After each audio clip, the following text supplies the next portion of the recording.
به نام خدا، امیرحسین بختیاری هستم، مدرس این چارت از آموزش طراحی سایت و برنامه نویسی با زبان HTML5 و CSS 3.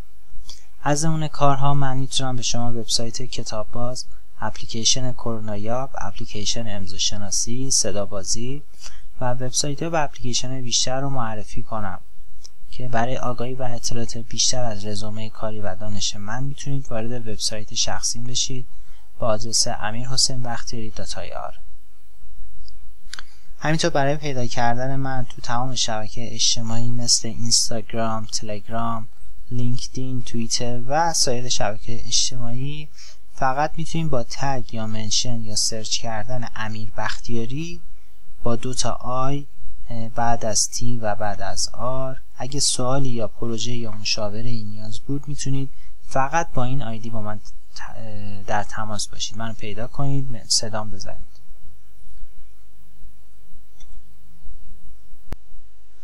اما HTML چیه؟ HTML یه زبان فرامتنی هستش که میلیاردها متن رو میتونه تو خودش راه بده. هر زمانی که کاربر توی سایتی نیاز به متنی داشت، اون رو به کاربر بدون هیچ باگی نشون بده.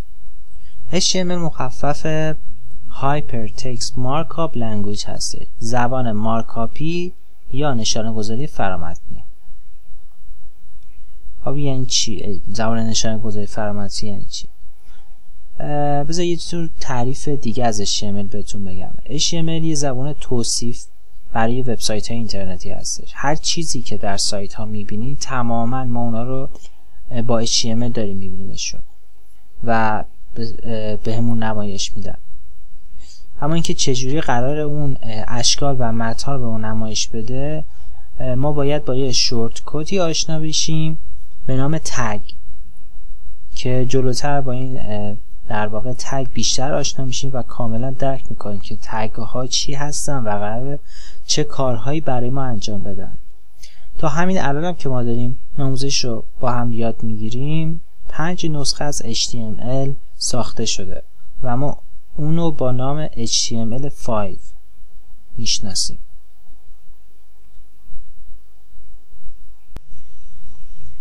اما بعد از اینکه با HTML و تگ‌ها آشنا اولیه داشته باشیم، وارد مبحثی میشیم با نام CSS یا Cascading Style Sheets.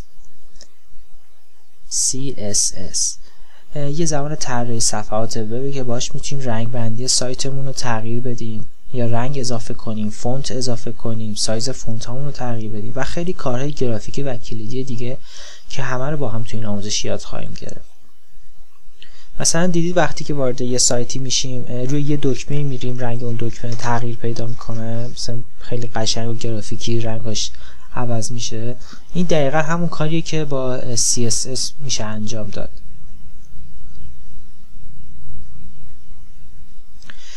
یا اینکه مثلا وقتی روی یه دکمه کلیک میکنیم با یه انیمیشن و گرافیک خیلی زیبایی یه صفحه جدید پاپ آپ برای ما باز میشه که حالا توی این صفحه جدید میتونه هر چیزی باشه، مثلا ورود به سایت باشه یا فرم قوانین و چیزای دیگه که این هم خودش با CSS هستش.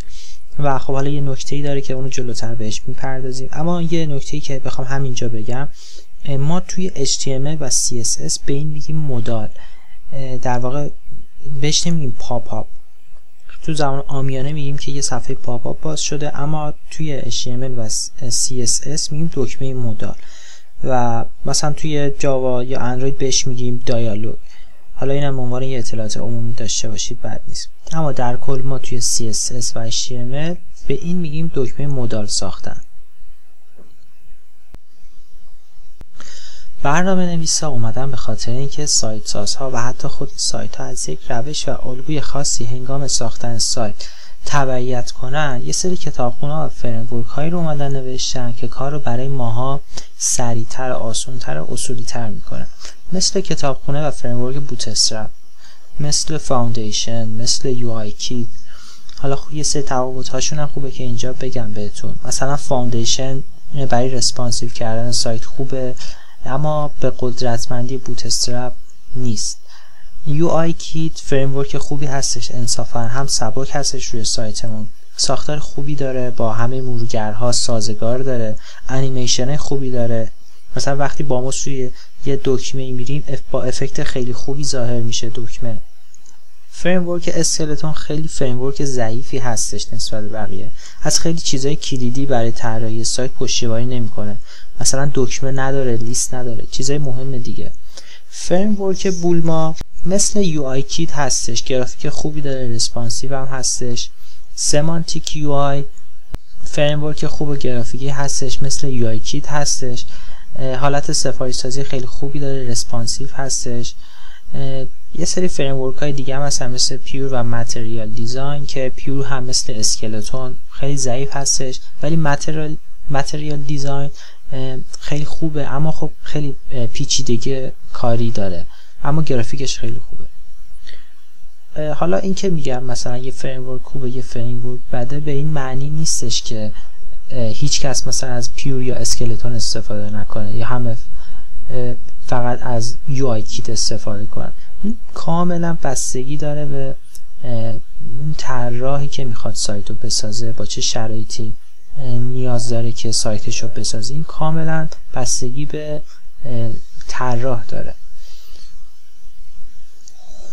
من خودم با همه این فریمورک ها کار کردم، همشون رو بلدم، اما به جرات میتونم بگم که بوتسترپ خیلی فریمورک خوب و سبک و ساده و قابل فهم و کار راه اندازی هستش. کلی هم سورس و مثال از ورژن های مختلفش تو اینترنت هست و به شما این قول و نوید رو میدم که با این دوره آموزش ما بوتسترپ رو که کامل یاد بگیریم و یه بیسی پیدا میکنیم که بتونیم باهاش بقیه فریمورک های دیگر هم بتونیم خیلی راحت یاد بگیریم و بتونیم راحت باشون کار کنیم و بفهمیمشون. یه فریمورک دیگه هم هستش به اسم بوتسنیپ، یه جوری بوتسترپ پلاس، یعنی علاوه گرافیک خیلی از بوتسترپ خب خیلی گرافیکی تر هستش، بهتر هستش، رنگاش خیلی خوبه. اما اینکه بخوایم بوتسنیپ رو یاد بگیریم اول باید بوتسترپ رو یاد بگیریم تا بتونیم راحت بوتسنیپ رو بفهمیم و بتونیم باهاش کار کنیم. خب حالا که با فریمورک ها آشنا شدیم، من را برای حرفا همش اشاره میکردم که ریسپانسیو هستش و پشتیبانی میکنه، یادتونه. اما اینکه مفهوم ریسپانسیو یا واکنشگری سایت چیه؟ در واقع ساختار کلیدی اصلی و مهم برای هر سایتی توی دنیای امروزی واکنشگرایی یا ریسپانسیو بودن اون سایت هستش. دیدیم وقتی وارد سایت گوگل میشیم توی کامپیوتر چطوری نشون میده، خیلی منظم، همه چی سر جاشه، عکس وسط صفحه، دکمه ها زیرش نوشته ها، هر کدوم همه چی دقیقا سر جایی باید باشه که دقیقا هستش. اما ممکن وقتی همین سایت گوگل رو با تبلت باز کنیم دیگه مثل صفحه نمایشگر توی کامپیوتر نشون نده، نصف صفحه سایت گوگل رو ببینیم یا حتی توی گوشی که سایزش از تبلت هم و مانیتور هم کوچیک‌تره خیلی کوچیک‌تر نشون بده و فقط بتونیم اون نوشته های در واقع بالا گوشه سمت چپ سایت رو ببینیم. اینجا دقیقا همون جایی هستش که ما با وب‌هست و کلمه ریسپانسیو یا واکنشگری سایت آشنا میشیم. اگر سایت گوگل ریسپانسیو باشه، شما الان میبینید که توی تبلت و گوشی چه قشنگ داره سایت گوگل رو نشون میده، عکس سر جاشه، نوشته همه سر جاشه. الان ببینید سایت گوگل دقیقا توی همه نمایشگرامون خیلی زیبا و کامل داره نشون میده.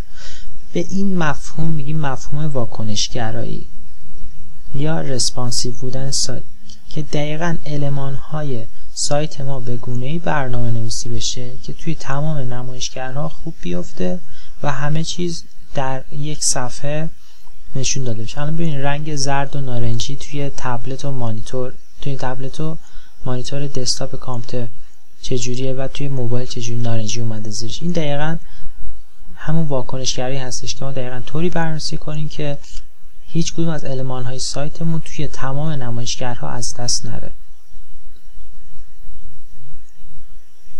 ما یه بخش مبحث دیگه هم داریم تو طراحی سایت به نام جاوا اسکریپت. مثلا دیدی وقتی وارد سایتی میشیم لودینگ اول اون سایت اولش لودینگ داره، یا مثلا یه کاراکتر انیمیشنی داره راه میره، یعنی هم چیزی که الان توی تصویر میبینید. مثلا روی دکمه سرچ باکس یا میل باکس که میریم آیکونا تغییر پیدا میکنن. یا مثلا بخوام بهتون بگم مثلا بعضی سایت ها که داریم میریم بارش ستاره است، بارش برگ است، بارش بارون هست، از بالای سایت داره میرزه پایین، یا مثلا شکل کرسر موس تغییر پیدا میکنه، مثلا شکل شمشیر میشه یا دایناسور میشه. اینا همشون با جاوا اسکریپت هستش. جاوا اسکریپت یا جی اس هم بهش میگیم. کار جاوا اسکریپت رفتارهایی که ما روی المان‌های سایتمون پیاده سازی می‌کنیم بر عهده داره. رفتاری یعنی چی؟ پس CSS HTML چیکار می‌کنه؟ اجازه بدید من یه مثال خیلی ساده ذهنتون رو کلا راجع به این قضیه مرتب کنم. ببینید یه سایت توی مرحله اول از دو بخش تقسیم میشه. یه ساختمان رو در نظر بگید که هیچی نداره، فقط ستون هستش. فقط ستون ها، اسکلت و پی اون ساختمان هستش. وقتی که اسکلت ساختمون، دیوارها، اون بیس اصلی و اولیه ساخته میشه، نوبتی میرسه که روی نمای ساختمون کار کنه. قسمت اولیه که اسکلت هستش میشه HTML، قسمت نما و زیبایی که روی اون ساختمون کار میکنه میشه CSS. این یه قانون کلی هستش. برعکس این هم اصلا ممکن نیست، حتی در دنیای واقعی. وقتی هم که ساختمون کامل میشه، زیبا میشه، خب این ساختمون برای چی ساخته شده؟ یه سری وظایف در درون این ساختمون باید انجام بشه، یه سری رفتارها و عملیاتی که قرار داخل ساختمون انجام بشه. اینجا میشه جاوا اسکریپت. جاوا اسکریپت از یه جایی به بعد که دیگه CSS قادر به توانه انجام یک کار و رفع نیاز نیست، از اونجا به بعد دیگه جاوا اسکریپت میاد. جاوا اسکریپت پس شد رفتارهایی که درون اون سازمان انجام میشه. پس در مرحله اول برای اینکه ما بخوایم یه سایت رو درست کنیم، اول باید HTML اون سایت، اول باید بنای اون سایت رو پیاده سازی کنیم، اسکلت و ستونهاش رو بسازیم. بعد که این کار انجام شد، بعد با CSS به زیبانمایی اون سایتمون اضافه کنیم. و در مرحله بعد جاوا اسکریپت که بخوایم رفتارهایی رو به یه سری المان هامون اختصاص بدیم. الان به این مثال توجه کنید. توی دنیای وب، سایت آمازون، الان ببینید سایت چقدر به هم ریخته است. این دقیقاً اون اسکلت سایت آمازون رو ساختیم. الان با HTML نوشته شده. کل چیزی که می‌بینید فقط HTML. وقتی که بخوایم المان ها رو دقیقاً توی جاهای مختلفش بذاریم، یعنی ذره به نمای سایتمون در واقع بپردازیم، میشه CSS. الان CSS اینجا اومده به کمک HTML و تونسته قشنگ سایت رو دقیقاً همه چیز خیلی مرتب و زیبا، هر چیزی سر جای خودش رو نشون بده. اما وقتی که مثلا ما روی اون تب بالا کلیک میکنیم و میایم روی یک مثلا نوشته این و اون نوشته برای ما یه سری عکس و نوشته ها رو میاره به صورت انیمیشن، این میشه جاوا اسکریپت. توی دنیای وب این مثال فکر میکنم خیلی مثال واضح و سریع و ساده‌ایه که میتونید تفاوت این ستا رو با هم دیگه تشخیص بدیم و متوجه بشیم و بفهمیم.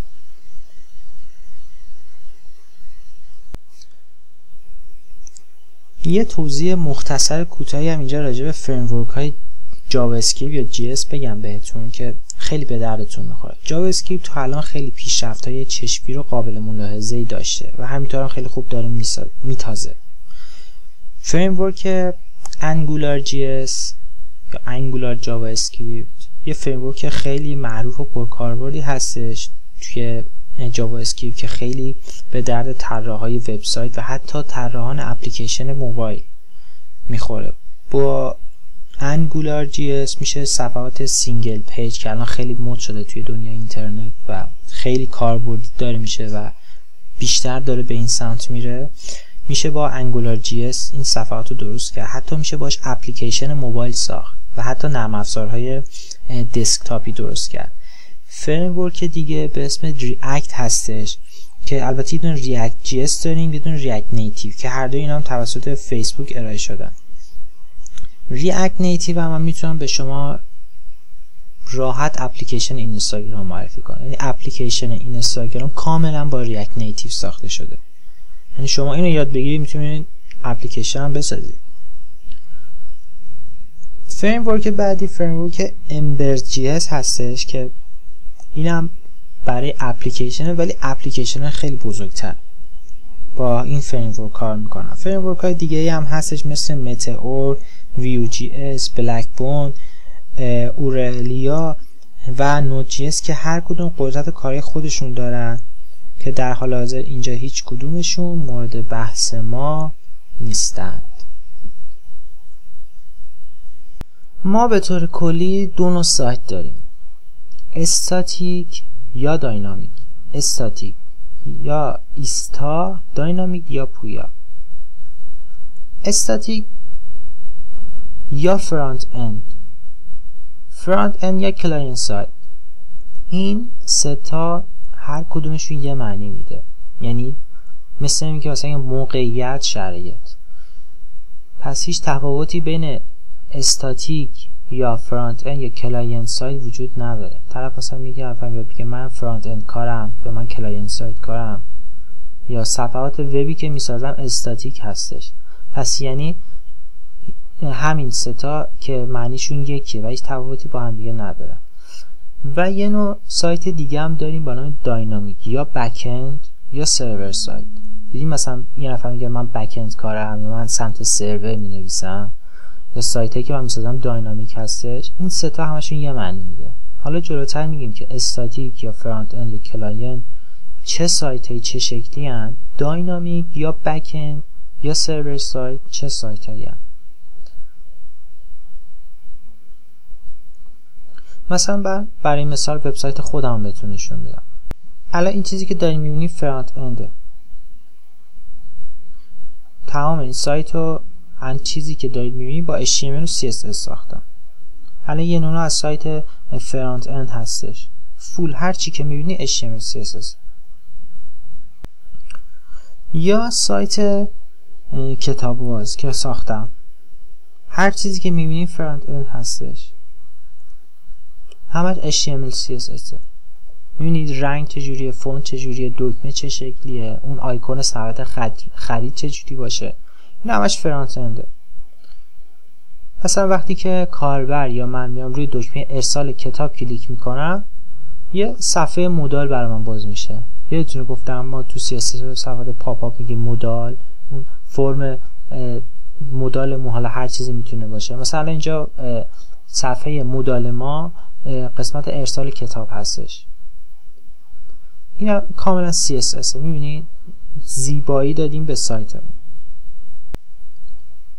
خب تا اینجا میشه فرانت اند یا استاتیک یا کلاینت سایت. اما اینجا یه نکته هست. ما سایت کتاب باز رو باز کردیم، یه فلشی اون پایین سایت هست. وقتی که ما رو اون فلش کلیک کنیم، سایت با یه انیمیشن و افکت خیلی زیبایی وارد قسمت بعد میشه. اینجا این رفتاری که سایت ما از خودش نشون داده میشه جاوا اسکریپت. یعنی این فلش رو ما با در واقع جاوا اسکریپت سازی کردیم که وقتی گفتیم رو اون کلیک شد خیلی نرم وارد قسمت کتابخونه سایت بشه. یادتونه گفتیم CSS نمای سایتمون رو درست میکنه، اون ساختمون رو یادتون بیارید که بعداً گفتیم جاوا اسکریپت رفتاراشو انجام میده. پس تا اینجا یک کار متوجه شدیم که فرانت اند چی هستش، فرانت اند کار کی هستش. کسی که نمای اون شکل ظاهری سایت رو میسازه بهش میگن فرانت اند کار. اما میخوام اینجا راجع به بک اند بهشون توضیح بدم. ببینید وقتی من اینجا روی مثلا نوشته برنامه نویس iOS کلیک میکنم، یه فرم مودال برای من باز میشه. خب اینجا گفتیم که کار فرانت کار طراحی و نما زیبایی سایت هست. اما وقتی که من کاربر تمام این فرم رو پر میکنم و به محض ارسال اطلاعات میخوام اطلاعاتمو بفرستم به سمت سرور و مدیران سایت ببینن، از اینجا به بعد دیگه کار بک اند، در واقع کار بک اند کار شروع میشه. یعنی ارتباط سایت کلاینت یا استاتیک یا فرانت با سرور که دیگه سایتمون از حالت استاتیک در میاد و اصطلاحاً بهش میگیم سایتمون داینامیک هستش. پس ارتباطی که بین سایت و سرور برقرار میشه ما میگیم سایت داینامیکه. توجه؟ یعنی من این فرم رو ارسال میکنم و اونا مدیران سایت میبینن و حالا توی سایت نشون میدن. اینا میشه سایت داینامیک. یعنی تعامل داده داره با سرور. خیلی مختصر مفید تفاوت این دو رو با هم دیگه فهمیدیم. اما بریم آشنا بشیم با بروزر. بروزرها مثل اپرا، اینترنت اکسپلورر، موزیلا فایرفاکس، سافاری اپل و گوگل کروم، اینا نرم افزارها یا اپلیکیشن هایی هستن برای تبدیل کدهای سایت HTML، CSS، جاوا اسکریپت به حالت گرافیکی. در واقع اینا مترجم هستن. مثلا شما با نرم افزار ورد نمیتونید سایت گوگل رو باز کنید چون ورد اصلا نمیدونه HTML چیه، CSS چیه، ولی مرورگرهای اینترنتی میدونن و کدها رو از سرور میگیرن و ترجمه میکنن به صورت گرافیکی سایت به ما نشون میدن. حالا سرور چیه؟ ما همه میگیم سایت داینامیک با سرور در ارتباط، کدها رو مرورگرها از سرور میخونن، از سرور میگیرن. خیلی خیلی ساده بخوام به شما بگم سرور چیه و با سرور بخوام آشنا بشید، باید بگم که سرور یه هارد هستش، یه هاردی که کدها و اطلاعات سایت ما مثل عکس و فیلم و چیزهای دیگر رو توی خودش ذخیره میکنه. در زبان سرور هم PHP، ASP.NET، SQL، جیسون و حالا زبانهای دیگه هستش. مثلا جیسون ارتباط اپلیکیشن ها با سرور هستش. حالا PHP برای سایت هستش، SQL هم زبان خود پایگاه داده هست، ASP.NET هم برای بک‌اند سایت هست. یعنی PHP و ASP بک‌اند سایت هستن.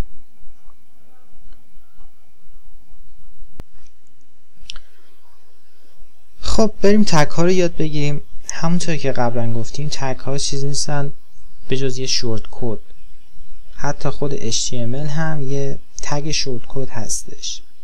بریم با ساختار کلی این سایت آشنا بشیم. HTML با یک تگ باز میشه و با یک تگ بسته میشه. تگ بسته رو با یک اسلش قبل از باز بودن تگ در واقع نشون میدم.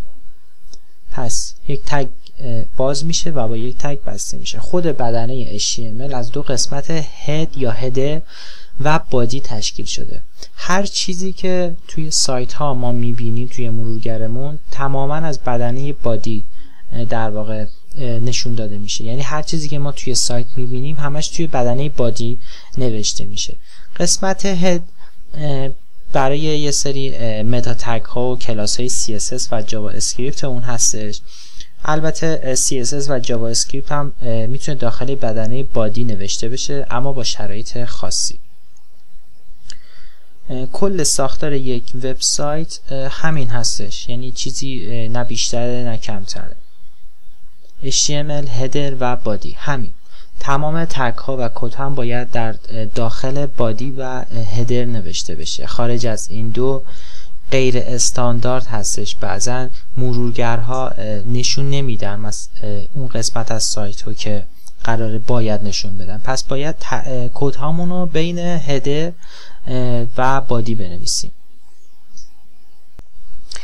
یک تگ مهم دیگه هم داریم که همیشه بالای سایت، اول سایت و قبل از HTML نوشته میشه. این تنها کدیه که خارج HTML در واقع نوشته میشه. کار این کد چیه؟ کار این کد اینه که به سایت ما در واقع به مرورگر سایت میگه که تمام کدهای نوشته شده سایت ما از آخرین ورژن HTML یعنی HTML 5 نوشته شده و سازگاری داره و تبعیت میکنه. پس یعنی داریم اعلام میکنیم به آقا یا خانم مرورگر با توجه به داک تایپ سایتمون رو درست نمایش بده. پس با این حال من حرفم رو اصلاح میکنم و میگم که داک تایپ برخلاف شکل ظاهریش یک تگ نیست بلکه یک اعلان هست برای مرورگر. این خیلی نکته مهمیه. خب بهتر بریم سر اصل مطلب و تگ ها رو یاد بگیریم و فرانت اند بودن رو بلد بشیم. در ابتدا اینجا 6 تا تگ رو با هم یاد میگیریم: تگ h1، تگ h2، تگ p، تگ img، تگ a و br. تگ h1 و تگ h2 برای تایتل هستش. تگ p که مخفف همون پاراگراف هستش. تگ img که مخفف همون ایمیج هستش و فقط برای عکس استفاده میشه، یعنی هر عکسی که میبینید توی هر سایتی، چه گوگل، چه فیسبوک، چه توییتر، چه سایت دانشگاه، با تگ img ساخته میشه. تگ a برای لینک دادن یک در واقع یک صفحه هستش، یعنی اگر بخوایم ما کاربری از یک صفحه به یک صفحه دیگه منتقل کنیم با استفاده از تگ a این کار رو انجام میدیم. تگ بریک هم یا تگ BR هم برای این هستش که ما به مرورگر بریم از سطر بعد شروع کنیم، یعنی اگر متنی داشته باشیم که بخوایم زیر عکس نشون داده بشه یا اگه عکسی داشته باشیم که بخوایم زیر متن نشون بشه، باید از تگ بریک یا BR استفاده کنیم که بره در سطر بعدی اون عکس یا متن رو نمایش بده. همه این تگ ها به اضافه تگ های دیگه و CSS رو توی یک محیط برنامه نویسی واقعی به صورت پروژه محور با هم یاد میگیریم. اصلا جای نگرانی نیست، توی این دوره آموزشی با هم یاد بگیریم چجوری بتونیم حتی صفحه سایت های معروف مثل توییتر و فیسبوک یا اینستاگرام رو با هم دیگه بسازیم. خب حالا با همین چیزهای ساده که تا الان با هم یاد گرفتیم و این چند تا تگ، بهتر وارد عمل بشیم و چطوری که سایت گوگل رو با هم دیگه توی یک محیط برنامه نویسی واقعی پیاده سازی کنیم، بنویسیم و بسازیم.